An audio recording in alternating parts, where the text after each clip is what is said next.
because when we first met, we fell madly in love, and I loved the dramatic exit.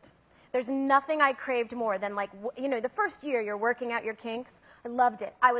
We'd get in a fight, because we would fight a lot, and I'd like yell something, then I'd slam the bedroom door, then I'd slam the front door, then I'd get in my car, and then I'd skid out the driveway, and then I'd just go like sit around the corner in my car. And it felt so good, and I realized how incredibly toxic it was only after he pointed it out.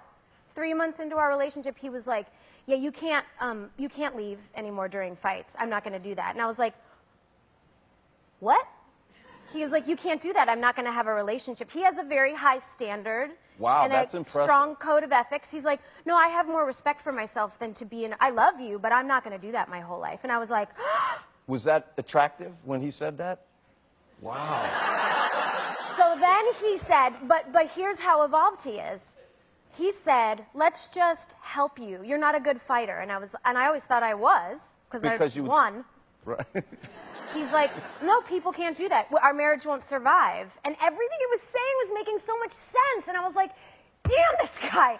Well, so he's an exception to the rule, it sounds like. Yeah, but it's... I'm too stupid to have thought of any No, of that it stuff. means people can get there. So he said, how about the next time we fight, you're allowed to leave the room, but not the house. And I was like, okay, fine. The next fight, I left the room, I slammed the bedroom door, couldn't leave the front door, and I'm standing at the front door going like, I want to leave so bad, but I really love him, and he told me I couldn't, and he said it was a deal breaker for him, so I got to stay in the house. I got to compromise. Did he have the little white flags up, like for the dog fence, where you couldn't go past them? In my head, he did. Oh. In my head, he did. It was, and because I knew that he said to me, I have more respect for myself than to do this my whole life. So then the next time we fought, he was like, now that you've done that, he's like, now you can't leave the room. He's like, you can stop talking, but you can't leave the room.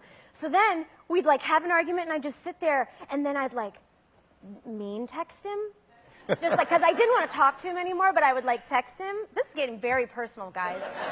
But no, this is fascinating.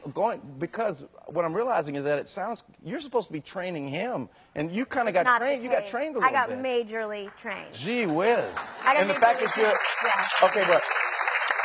And now we fight beautifully. We actually disagree about 99% of the things on the planet, but we have an ultimate respect for each other, and he sort of said, no, we're allowed to disagree. You just can't be like crazy when we're fighting.